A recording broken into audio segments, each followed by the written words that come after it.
Hey everybody, my name is Kalle Slaap, watchmaker from the Netherlands, and you're looking at the game changer in 1973, the Omega Marine Chronometer.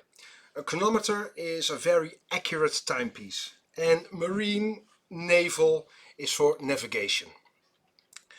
Usually bulky timepieces, big mechanical watches, and the first officer had to wind the chronometer, marine chronometer, during the watch, the shift. It had to be accurate, it had to be wound. But it was unheard of that you can wear a chronometer, marine chronometer, on your wrist. You don't have to wind it, it's quartz, accurate. It was unheard of. An icon at the time, really was. And here, the movements. It's a bit bulky, but no, not only efficient, but functional. And I hope I can show you a huge part is still mechanical. Of course, power source, a real big, heavy battery. The CMOS, it's a chip for regulating. The trimmer for the fine tuning. And here is where the magic happens.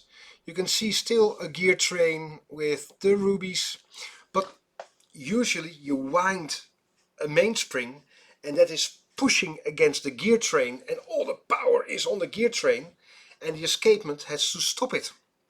Here is completely the other way around. So the pallet fork, because this one still has got a pallet fork, is driving the gear train.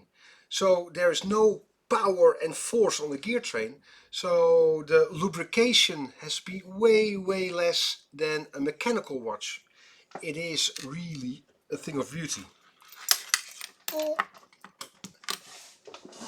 The only technical problem we have here is that it's moving so fast that maybe the camera doesn't pick it up.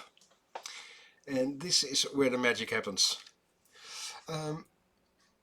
You can see there that it's moving. You see the teeth are changing. And here is a coil and the pallet fork.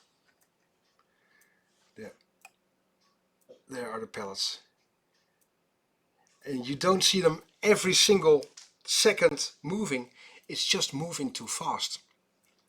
The thing is, you see the pellets, let me check, there. You see that shape, that slanted angle. The pallet fork is on one side and then going back with a spring, I'll show you in a moment, because it just hits that slanted angle, so it's pushing the escape wheel one step further and then locks in between, just like a Rolex oyster quartz. So the pallet fork is the driving force. Well, there you see the coil, and in between here, which makes the pallet fork go back every single time, is there like a balance spring. But it is moving so incredibly fast that the camera has difficulty picking it up. But the crucial thing is the pallet fork is driven by an electromagnetic pulse to one position, then springs back, and that is driving the gear train. So in between the seconds there is no force pushing against the gear train, and that is why it is so reliable. It doesn't wear too much. It doesn't need constant lubrication because there isn't too much force pushing against it. It was a revolution in accuracy and reliability. It really was. There, the serial number starts with 37, so that's the year code for 1973. Pure coincidence that it's a 3 and a 7. Don't think too much about that. Beautiful, beautiful, beautiful watch, and just the change in thinking about a movement, stepping away from tradition, even though it still has got a pallet fork, and just make up with the latest technical possibilities, a marine chronometer in 1973 that can be worn around the wrist. Again, game-changing thinking at the time.